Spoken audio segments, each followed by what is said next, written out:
Colonel কুরেশিকে নিয়ে আপত্তিকর মন্তব্য করা বিজেপি মন্ত্রীর বিরুদ্ধে মামলার নির্দেশ হাইকোর্টের। কর্নেল সোফিয়া কুরেশির ধর্ম টেনে অবমাননাকর মন্তব্য করার জেরে আরও বিপাকে মধ্যপ্রদেশের মন্ত্রী তথা বিজেপি নেতা বিজয় শাহ।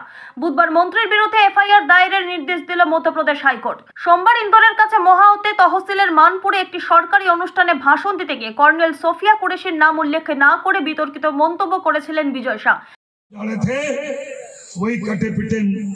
लोगों को हमने उन्हीं की बहन भेज करके उनकी ऐसी की तैसी करवाई।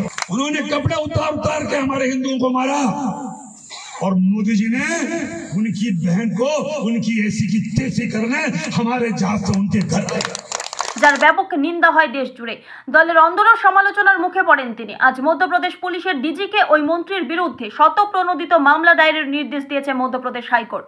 হাইকোর্টের নির্দেশের পর ফের সরব হয়েছে কংগ্রেস। মধ্যপ্রদেশের বিরোধী দলনেতা উমং সিনহা বলেন, মধ্যপ্রদেশ সরকারের মন্ত্রী বিজয় শাহ একজন সেনা কর্মকর্তার বিরুদ্ধে অবমাননাকর মন্তব্য করেছেন। তিনি এর আগে মধ্যপ্রদেশের প্রাক্তন মুখ্যমন্ত্রী শিবরাজজির স্ত্রীর বিরুদ্ধে মন্তব্য করেছিলেন, যার জেরে তাকে পদত্যাগও করতে হয়েছিল। মধ্যপ্রদেশের মুখ্যমন্ত্রী মোহন যাদব এই পুরো ঘটনায় নীরব, কিন্তু জব্বলপুর হাইকোর্ট এই বিষয়টি গ্রহণ করেছে এবং বিজয় শাহের বিরুদ্ধে এফআইআর নথিভুক্ত করার নির্দেশ দিয়েছে।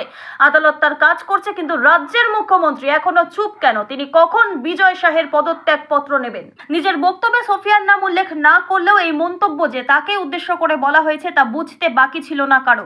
কর্নেল কুরেশিকে জঙ্গি সম্প্রদায়ের বোন বলে উল্লেখ করায় গোটা দেশ মন্ত্রীর বিরুদ্ধে সরব হয়। বিতর্কের মুখে মন্ত্রী বিজয় শাহ জানান, ना देखे, अगर जो अलग संदर्भ में देख रहे हैं तो मैं उनसे कहना चाहता हूँ कि वो उस संदर्भ में नहीं है।